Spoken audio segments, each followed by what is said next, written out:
Azərbaycanda otellərdə yeni il adam başı 1200 manata qədər xərc çıxa bilər.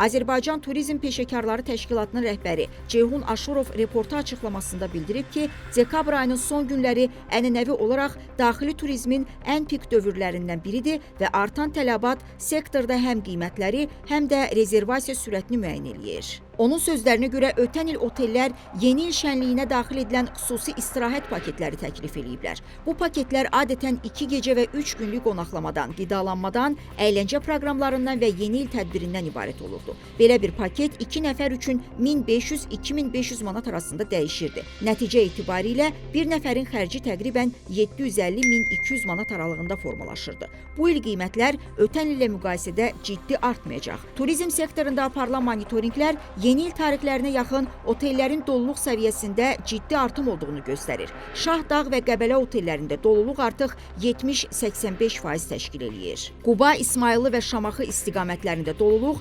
60-75% arasında dəyişir. Lənkəran və Masallı bölgələrində doluluq 50-60% civarındadır. Şuşa və ümumilikdə Qarabağ otellərində doluluq 45-55% həddindədir.